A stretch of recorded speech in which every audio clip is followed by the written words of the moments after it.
Selamat siang semuanya. Saya Joseph Emiliano Junior dengan NIM 1232000095 dari Prodi Ekonomi Pembangunan. Saya akan mempresentasikan mata kuliah Teori Ekonomi Makro dengan judul Penanaman Modal Asing dan Penanaman Modal Dalam Negeri pada Ekonomi Makro. Yang pertama ada konsep penanaman modal asing dan penanaman modal dalam negeri. Penanaman modal asing atau PMA dalam pasal 1 Undang-Undang Nomor 1 tahun 1967 tentang penanaman modal asing.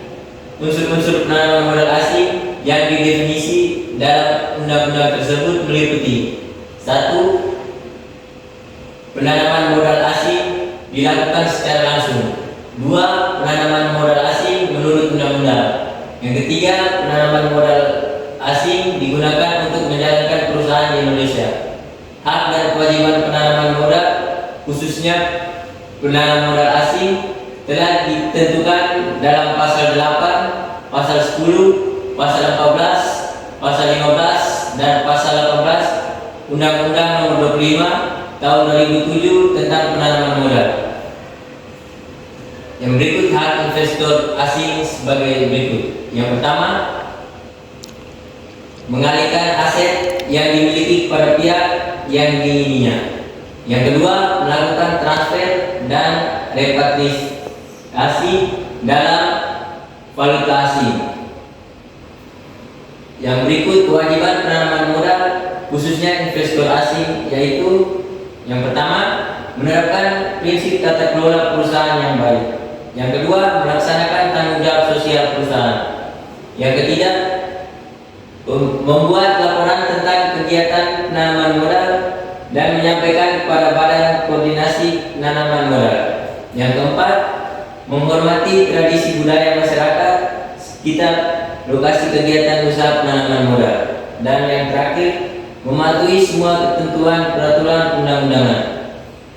Yang berikut penanaman modal dalam negeri atau PMDM. Pasal 1 Undang-Undang Nomor 25 tahun 2007 tentang penanaman modal. Penanaman modal dalam negeri adalah kegiatan menanam modal untuk melakukan usaha di wilayah Republik Indonesia yang dilakukan oleh penanaman modal dalam negeri dengan menggunakan modal dalam negeri.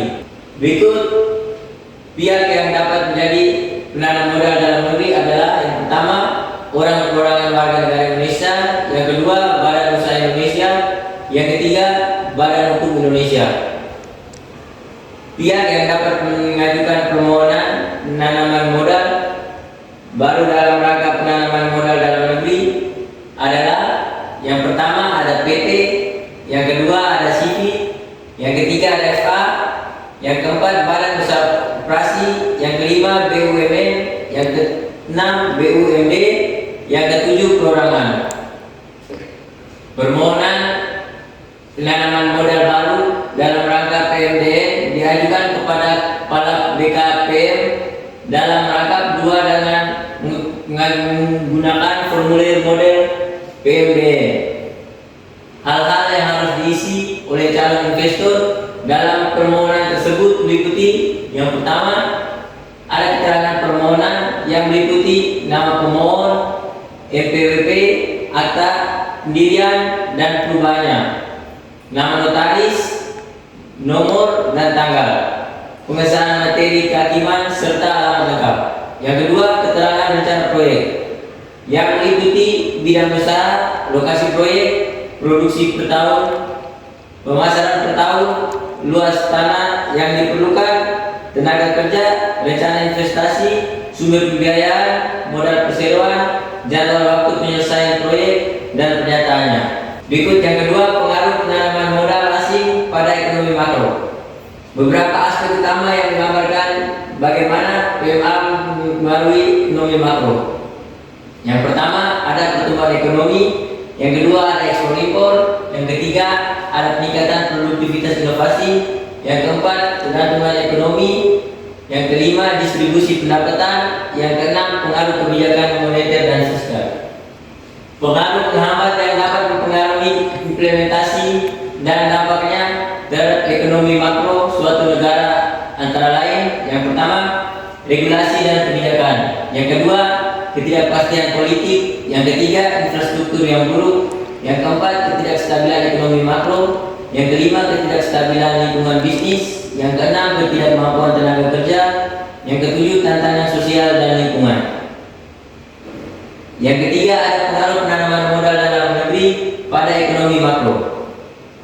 Pengaruh penanaman modal dalam negeri terhadap ekonomi makro: yang pertama, ada peningkatan produksi yang pertumbuhan ekonomi; dan kedua, menciptakan lapangan kerja; yang ketiga, stimulus untuk pengembangan sektor-sektor strategis; yang keempat, peningkatan pendapatan dan distribusi kekayaan; yang kelima, penguatan ketahanan ekonomi; yang keenam, dorongan untuk inovasi dan pengembangan teknologi; yang ketujuh, kontribusi terhadap penerimaan pemerintah.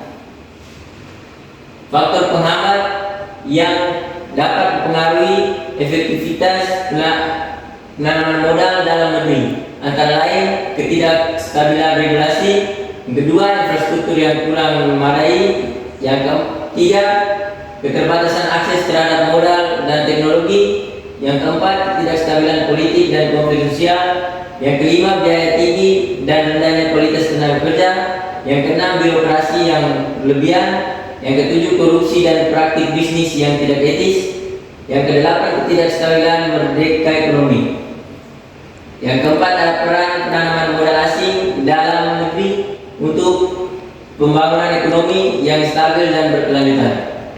Peran-peran penanaman modal asing: yang pertama, ada penanaman modal asing untuk membangun infrastruktur dan industri; yang kedua, penanaman modal dalam negeri untuk penguatan ekonomi domestik; yang ketiga, diversifikasi sumber pendapatan; yang keempat, stimulus untuk inovasi dan pengembangan teknologi; yang kelima, peningkatan pendapatan dan distribusi kekayaan; yang keenam, penguatan ketahanan ekonomi. Melalui peran yang beragam ini, penanaman modal asing dan dalam negeri berkontribusi secara signifikan terhadap pembangunan ekonomi yang stabil, berkelanjutan, dan daya asing tinggi. Oleh karena itu, penting bagi pemerintah dan pemangku kepentingan lainnya untuk menciptakan lingkungan investasi yang kondusif, memperkuat kerjasama internasional, dan mendorong investasi yang berkelanjutan untuk mencapai tujuan pembangunan ekonomi yang diinginkan. Oke, sekian dari hasil presentasi saya. Bila ada salah kata, saya mohon maaf. Terima kasih atas perhatiannya.